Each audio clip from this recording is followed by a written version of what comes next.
écoutez Europe 1, il est 8h18. L'interview politique d'Europe 1, Jean-Pierre Elkabbach. Vous recevez ce matin Jean-Bernard Lévy, le PDG d'EDF. Messieurs, c'est à vous. Décidément, tout dans l'actualité concerne EDF et vous-même. D'abord, la loi de transition énergétique qui revient aujourd'hui à l'Assemblée nationale. Bienvenue Jean-Bernard Lévy, bonjour. Bonjour. Il s'agit donc d'ici à 2025, c'est-à-dire dans 10 ans à peine, de réduire de 75 à 50% la part du nucléaire dans la production d'électricité en France. La France devra arrêter 2 des 58 réacteurs qu'elle possède. L'État vous a dit lesquels 2 ? L'État, par diverses voies, le président de la République, Madame Royal, d'autres personnes concernées, a indiqué qu'en effet, lorsque nous connecterons au réseau le nouvel EPR de Flamanville, le produit de la nouvelle génération de réacteurs nucléaires, eh bien nous aurons à déconnecter du réseau 2 tranches. Lesquelles ? Les 2 tranches ont été désignées par les autorités politiques. Ce sont les 2 réacteurs de Fessenheim. Oui. Combien de temps vous faut-il pour mettre en route la fermeture d'un grand réacteur ? C'est un travail qui n'a jamais été fait. Nous n'avons pour l'instant fermé que des réacteurs très anciens et beaucoup plus petits. Mais combien c'est un de temps ? travail qui se déroule sur un temps assez long. C'est-à-dire 1 an, 2 ans ? Certainement plus d'1 année. Oui, mais vous n'avez pas commencé à fermer Fessenheim ? Non, bien sûr, puisque aujourd'hui, nous ne sommes pas dans les 12 mois qui précèdent la fermeture de Flamanville. Donc, l'ouverture de Flamanville. C'est-à-dire que Fessenheim ne sera peut-être pas fermé en 2017. Tout dépend, vous l'avez dit, Jean-Bernard Lévy, de la mise en service de l'EPR de Flamanville, qui a déjà pris 3 ans de retard. Est-ce que, au passage, les anomalies constatées pour la cuve et le couvercle qui sont fabriqués en France peuvent provoquer un nouveau retard pour Flamanville ? Nous pensons que non. Nous avons fait des calculs. Nous allons maintenant faire des tests sous l'autorité de l'autorité de sûreté nucléaire qui a tous les pouvoirs en la matière. Et nous pensons que ces tests, qui seront faits cette année, cet été, permettront de démontrer qu'il n'y a pas de risque de sûreté sur ces matériels qui, je le rappelle, ont été fabriqués à l'époque conformément aux normes. Mais les normes ont changé. Et donc les normes ont changé. Il faut refaire des tests. Les normes sont plus exigeantes. Il faut refaire des tests. Pendant ce temps-là, le chantier se déroule. Et nous pensons que c'est en temps masqué. Pendant le déroulement du chantier, nous allons démontrer qu'il n'y a pas de problème sur Flamanville. La date envisagée est maintenant 2017. Ça veut dire 2019 ?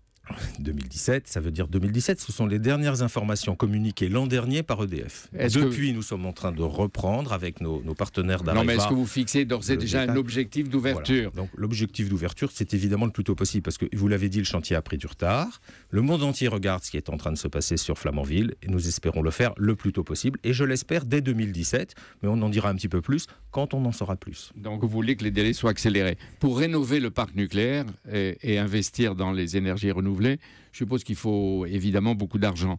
Ségolène Royal ne veut pas entendre parler de votre demande, quand vous êtes arrivé en fonction il y a 6 mois, d'augmenter les tarifs de 5%. Alors, c'est combien ? Direct, la réponse c'est directe. à l'État de décider des tarifs. Mais votre proposition, votre demande. Nous demandons des hausses régulières et modérées régulières parce qu'il faut petit à petit que nous puissions payer nos investissements. Soyons clairs. Régulière, c'est-à-dire 1, 2 fois, 3 fois par an. Moi, je ne formule pas de demande chiffrée. Je souhaite que petit à petit, les tarifs de l'électricité s'adaptent à nos coûts. La loi prévoit que nous soyons remboursés de nos coûts. Et il est aujourd'hui démontré que ce n'est pas le cas. Donc ces rattrapages doivent intervenir. Au gouvernement d'en fixer le montant et le rythme. C'est au gouvernement d'en fixer le montant et le rythme. Et nous souhaitons que ça soit fait régulièrement, de façon à ce que les Français n'aient pas de très grandes hausses. Soyons toujours transparents. Voilà. Régulièrement, ça veut dire 1, 2 fois, 3 fois par an ? Par exemple, 1 ou 2 fois par an. Ça me paraît un bon rythme. Et quelles conséquences dans le cas d'un refus de l'État ? Eh bien, aujourd'hui, EDF est devant de nombreux investissements parce que notamment notre parc nucléaire a vieilli, donc il nécessite un peu plus d'entretien, comme une voiture qui, lorsqu'elle vieillit, nécessite un peu plus d'entretien. Et puis parce que nous avons davantage à investir dans les énergies renouvelables. C'est la transition énergétique et nous y jouons un rôle. Vous confirmez que vous avez besoin d'argent. Vous avez dit moins de 5%, 1 ou 2 fois par an. On peut dire 3 ou 4%, ce serait pas mal. Il faut voir que nous payons aujourd'hui notre électricité. Un ménage français, s'il habite de l'autre côté de la frontière allemande, ils payent 88% de plus. Statistique européenne, 88% d'écart entre un ménage français et un ménage allemand. Vous voyez, il y a vous de la n'allez pas marge. nous amener jusqu'au Et donc, 88%. vous imaginez que par petit paquet de 2%, je ne sais pas, de 3%, que par petit paquet, on peut non pas rattraper les 88%, mais permettre à EDF de financer les investissements dans le cadre de la transition énergétique. La loi de transition énergétique. Allons-y par petit paquet pour sauver EDF et défendre une grande entreprise. Dans une heure, en Assemblée générale d'EDF, Jean-Bernard Lévy, vous présenterez votre stratégie CAP 2030.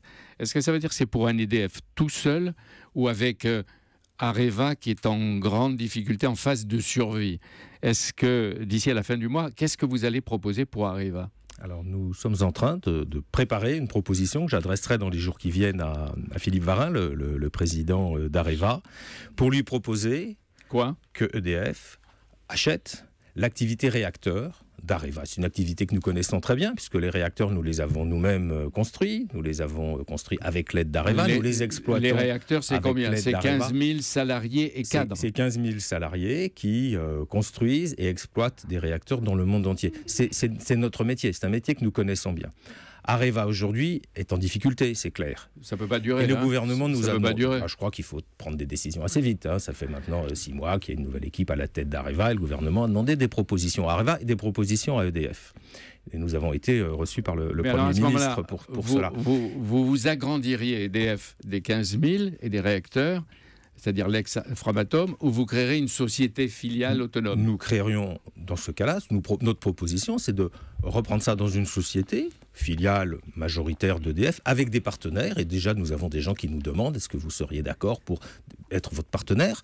Et cette société aurait une grande autonomie industrielle, une grande autonomie de gestion, mais elle serait proche de son actionnaire majoritaire EDF pour être plus efficace pour la compétitivité des EPR et du nouveau nucléaire, plus efficace aussi pour aller gagner des marchés à l'exportation. On en revient à la situation. Il faut exporter aussi. D'il y a 15 ans, c'est-à-dire Framatome d'un côté et Cogemas. Voilà, à l'époque, ça s'appelait Framatome. Ça a très bien fonctionné. C'est EDF et Framatome ensemble qui ont été gagnés la confiance des Chinois. Mais aujourd'hui, notre premier débouché à l'exportation, c'est la Chine. Dans l'échec de la stratégie d'Areva, d'abord les responsables, c'est pas vous, mais ce sont des dirigeants d'autrefois, les syndicats, et d'abord l'État. Pourquoi l'État ne recapitalise pas Areva?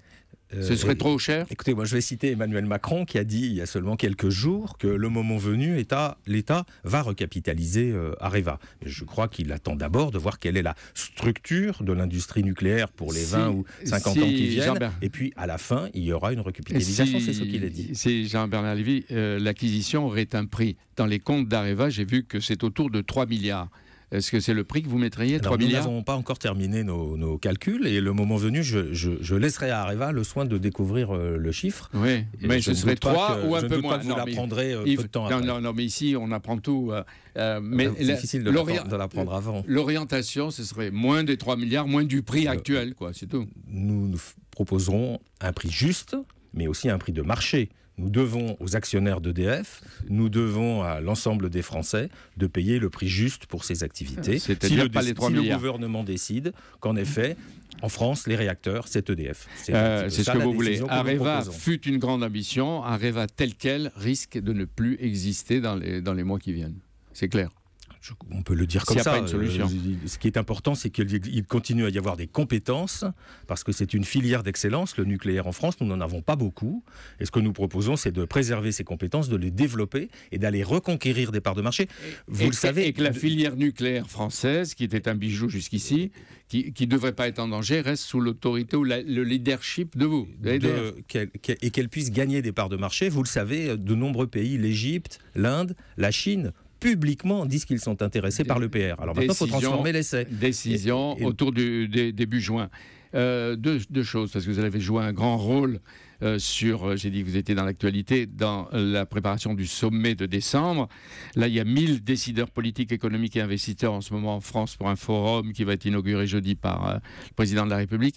Est-ce qu'il est vrai que Laurent Fabius va vous confier une mission sur le prix du carbone et les sanctions des pollueurs? Vous êtes très bien informé. Il est question en effet que Laurent Fabius me demande d'aller regarder un petit peu comment ça se passe pour les entreprises.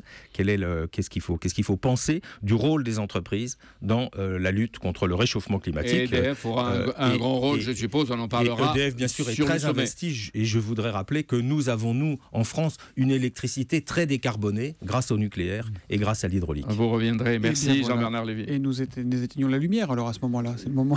Non, la lumière est trop éteinte en Afrique, il faudra aider aussi l'Afrique, comme dit Jean-Louis Borloo. On retient cette information, les 2 réacteurs de Fessenheim fermeront quand l'EPR de Flamanville entrera en activité, c'est ce que...